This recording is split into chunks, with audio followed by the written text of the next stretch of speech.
ඊළඟට හරියද ඔයාලගෙන් අහන්න බලන්න මෙහෙම හරියද? දවාලට ගියොත් එහෙම මේක කියනවා පහ සඳහන් දෑ අතුරෙන් සූක්ෂම ආර්ථික විද්‍යාවේ මාතෘකාවක් වනුයේ. හරිද? පොලි අනුපාතකයන් පොදු ඉහළ යාම කොහොටද වැටෙන්නේ? සාර. ඊළඟට චීනයේ උද්දමන අනුපාතකයේ පහළ වැටීම සූක්ෂම නෑ. ඇයි? දැන් චීනයේ උද්දමනයේනේ. දැන් රට පොඩි වුණාට උද්දමනය කියන්නේ කවුද? සාර. ඒ කියන්නේ මේකේ මම එක කියන්නේ අර කලින් කියන්නේ කී. රටවත් එහෙම අදාළ වෙන්නේ අර තනිකරම අර ප්‍රධාන සංකල්පය ලොකු සංකල්පයක් තියෙනවා රට අදාළ නැහැ කෙලින් වැටෙන්නේ කොහොමද? සාරව හරිද? ඊළඟට මේ ශ්‍රී ලංකාවේ දලදේශ නිෂ්පාදිත ඉහළ යන සාරයි දැන් හිතන්න එපා දැන් රට ශ්‍රී ලංකාව හරි හැබැයි කතා කරන්නේ කා ගැනද? දලදේශීය නිෂ්පාදිතය ගැන. ඇමරිකා එක්සත් ජනපදයේ සේවා නියුක්තිය පහළ වැටීම. සාරව රට අදාළ නැහැ. කවුද ඉන්නේ සේවා නියුක්තිය? නවසීලන්තයේ කිරිපිටි මිල ඉහළ යාම. ඇයි? රට පොඩි වුණාට මොනවද තියෙන්නේ? කිරිපිටි මිල ඉහළ යාම. ඊළඟ තියෙනවා පහ සඳහන් දෑ අතුරෙන් සාර්වාර්ථික විද්‍යාවේ මාතෘකාවක් වන්නේ කෘෂි අංශයේ විරකියාව. මොකද්ද? ඇඟලුම් අපනයන පහළ වැටීම. දැන් අරගේ විරකියාව වුණාට මොන අංශෙද කතා කරන්නේ? ඊතර රටක් ගැන නෙමෙයිනේ කතා කරන්නේ තේරෙනවද?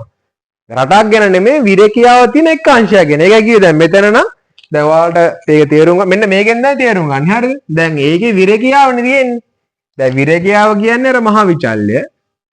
ඒ විරකියාව ඇතුළේ තමයි කවුද ඉන්නේ? කෘෂි කාර්මික. ඒ කියන්නේ කෘෂි අංශයේ කවුද රැකියාව කරන්නේ නැත්තේ? ඊළඟට සේවා අංශයේ කවුද රැකියාව කරන්නේ නැත්තේ? ඊළඟට කාර්මික අංශයේ කවුද රැකියාව කරන්නේ නැත්තේ? ඔන්න ඔහොම යටට තියාගෙන ලියන්න පුළුවන්. කාගේ ගැනද කතා කරන්නේ? විරකියාව ගැන. ඊළඟ කතාව අපනයන පහළ වැඩිම මං කිව්වේ. දැන් අපනයන තමයි මහා විචල්්‍ය. හැබැයි අපනයන ආදායම් පහළ වැඩිම කියලා කිව්වොත් සාර හැබැයි ඒක කියන්නේ මොකද්ද? ඇඟලුම් අපනයන. ඒතර මේකෙම තියෙන එක විචල්්‍ය තමයි මොකද්ද? ඇඟලුම් අපනයන කියන්නේ. දැන් සීන්නේ තේරෙනවද? ඊළඟට තියෙනවා ඛනිජ තෙල් මිල ඉහළ යාම. සූක්ෂම හේතුව ඇයි? මොකද්ද? ඛනිජ තෙල්. දැන් භාණ්ඩ හා සේවා දැන් උතර මම කලින් කතා කරා භාණ්ඩ හා සේවා මිල. ඒතර භාණ්ඩ හා සේවා මිල කියන්නේ ඕකද මොකද තියෙන්නේ? ඛනිජ තෙල් මිල පහළ යනවා. ඛනිජ තෙල් කියන්නේ ඒක ඇතුලේ තියෙන සාධකය. ආයෝජන පහළ වැටීම. ආන්න හරි. ඇයි? ආයෝජන අපිට ඕන නම් දැන් මම විරකියාව ලියුවානේ. දැන් ආයෝජන තමයි මහා විචල්්‍ය සාමාන්‍ය ප්‍රධාන විචල්්‍ය. ඒතර ආයෝජන කියන එකේ තියෙන්න පුළුවන් මොනවද? අධ්‍යාපනයට කරන ආයෝජන. ඊළඟට ප්‍රාග්ධන භාණ්ඩ හදන්න කරන ආයෝජන. වරායන් හදන්න කරන ආයෝජන. තේරෙනවද කියන එක? එතකොට ඒව තමයි පොඩි විචල්්‍යනේ. ආයෝජන කියන්නේ ප්‍රධාන විචල්්‍ය. කොටස් වෙළඳපොළ කඩා වැටීම. දැන් හොඳට ඔලුවට ගන්න ඕනේ. කොටස් වෙළඳපොළ කඩා වැටීම. කොටස් වෙළඳපොළ කඩා වැටීමත් එන්නේ කොහොමද? සූක්ෂම වෙයි. සාමාන්‍ය මට කියන්න පුළුවන් මේ ආයෝජන කියන එකේ ඇතුළේ තමයි කවුද ඉන්නේ? ඒ කොටස් වෙළඳපොළ. ඇයි ඒකත් ආයෝජනයන්නේ? ආය මොනවද ආයෝජන? ඉඩම් වල ආයෝජනේ, ස්වර්ණාභරණ ආයෝජනේ. හඩක් වශයෙන් ගත්තොත් එහෙම ප්‍රාග්ධන භාණ්ඩ වල කරන ආයෝජනේ. ඒවල යට ලියන්න පුළුවන්. තේරෙනවද? දැන් අරගේ කලින් උත්තරේ තියෙනවා ආයෝජන පහළ වැටීම කියලා. ඊළඟ තියෙනවා කොටස් වෙළඳපොළ කඩා වැටීම කියලා. ඒතර කොට අර ආයෝජනය කියන එකේ තමයි කොටස් වෙළඳපොළ කතාවක් තියෙන්නේ. හරිද? ඊළඟට හිඟගම සූක්ෂම සාර සූක්ෂමයි තේරීම. මේ ප්‍රශ්න තියෙනවා මේ කියන කුටුම්බ හා නිෂ්පාදන ආයතන වෙන වෙන වශයෙන් තීරණය කරන ලබන ආකාරය අධ්‍යයනය කිරීම කොටද වැටේ? සූක්ෂම සාර්වාර්ථ විද්‍යාවට විශේෂ ක්ෂේත්‍රයක් වුණේ. හරිද? කුටුම්බ හැසිරීම අධ්‍යයනය කිරීම.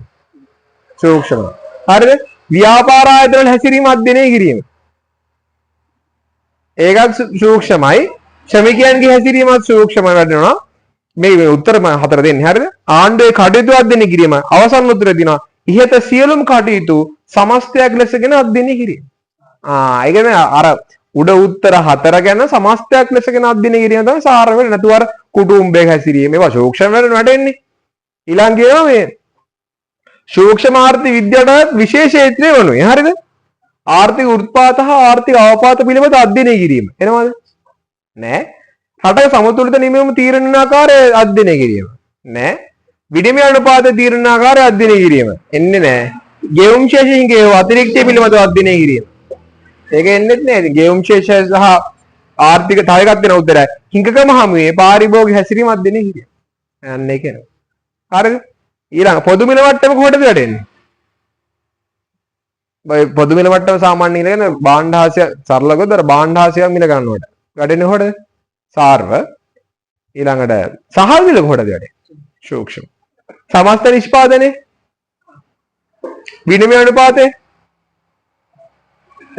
සාමාන්‍ය පොලි අනුපාතිකය ඊළඟට හිඟකම එතකොට සාමාන්‍යයෙන් දැනගන්න සාමාන්‍ය පොලි අනුපාතය විනිමය අනුපාතකය සමස්ත නිෂ්පාදනය ආයෝජන වියදම පොදු මිල මට්ටම මුදල් ඉල්ලුම ඒ ඔක්කොම වැටෙන්නේ කොහොමද අර මහ විචල්යන් ගොඩට තමයි එතන සාර පැත්තට වැටෙන්නේ සහල් මිල ඊළඟ හිඟකම තේරීම වගේ දේවල් වැටෙන්නේ කොහොමද සූක්ෂම ආර්ථික විද්‍යාවට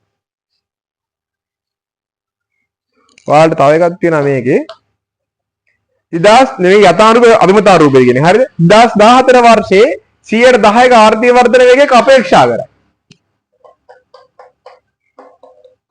මොකක්ද අභිමතාරූපය උද්දමනය පාලනය කළ හොඳම ක්‍රමය බදු අඩු කිරීමයි හරිද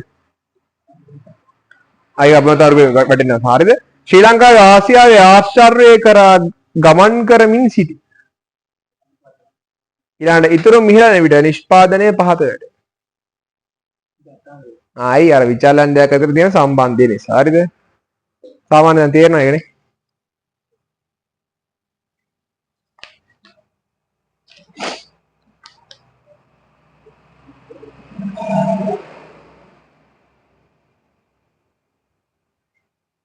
ඊළඟ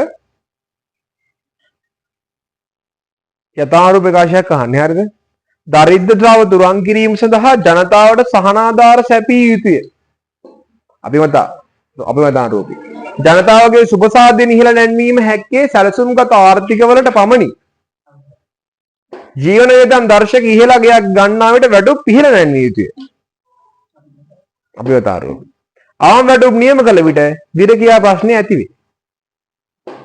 නෑ. ඔයාලා සාමාන්‍යයෙන් දන්නේ ආම් වැටුපක් කියන්නේ මෙහෙම හරියද? අපි කියනවා මෙහෙම දැන් පෞද්ගලික අංශයේ සේවකයට නම් සාමාන්‍යයෙන් 27000ක් වගේ තමයි දෙන්න ඕන. අනිවාර්යෙන් 27000ක් දෙන්න ඕන. දැන් එහෙම කරපුවාම මොකද වෙන්නේ? දැන් ඔය දැන් හිතන්න ඉස්සර නම් 15000ක් තිබ්බවම වැටුප. ඒ කියන්නේ වැඩ කරනවා නම් අනිවාර්යෙන් එයාට 15000ක් දෙන්න ඕන වැටුප. ඒතර ආවම වැටුප හිතන්න දැන් 50000ක් කරා කියලා. ජොබ් දෙයිද? ඒ කොස්ට් එකක් නෙවෙයි. ඒක කියන්නේ අර ආවම වැටුප මේ නියම කළ විට විරකයක් වශයෙන් මේක හරි. ඒක ඇත්තටම ප්‍රායෝගික කරුණක්. කියන්නේ සාමාන්‍යයෙන් අවම වැටුප ව්‍යාපාරයේ අවම වැටුප අඩු වෙන තරමට වැඩි වෙන තරමට. අඩු වෙන තරමට ඒ රුපියල් 10000ක් දීලා හරි ලොකු වැඩක් කරගන්න පුළුවන්. තේරෙනවද කියන්නේ? පොලි අනුපාත ඉහළ යාම වැළැක්වීමට මහ බැංකුව කටයුතු කළ යුතුයි. වැටෙන්නේ කොහෙටද? යථාර්ථය නෙමෙයි අභිමතාරූප. හේතුව ඒ කියන්නේ මොකද්ද? පොලි අනුපාත ඉහළ යාම වැළැක්වීමට මහ බැංකුව කටයුතු කළ යුතුයි. ඒ කියන්නේ අරක වළක්වන්න මහ බැංකුවට එහෙම මහ බැංකුවම කටයුතු කරන්න ඕනේ කියන එහෙම එකක් අපි පොත්වල එහෙම මුකුත් නැහැ. ඒ මතක තියාගන්න අර යුතුයි කියලා අවසන් වුණොත් සෑහෙන බරත වීමක් තියෙන අභිමතාරූපී පැත්තට. හැබැයි ඊට පස්සේ බලන්න විචලනයට සම්බන්ධ තිබුණොත් සමහරවට ඒ යථාරූපී වෙනවා. තේරෙනවද කියන්නේ? හරි. සාමාන්‍ය දැන් සීනේ තේරෙනවද?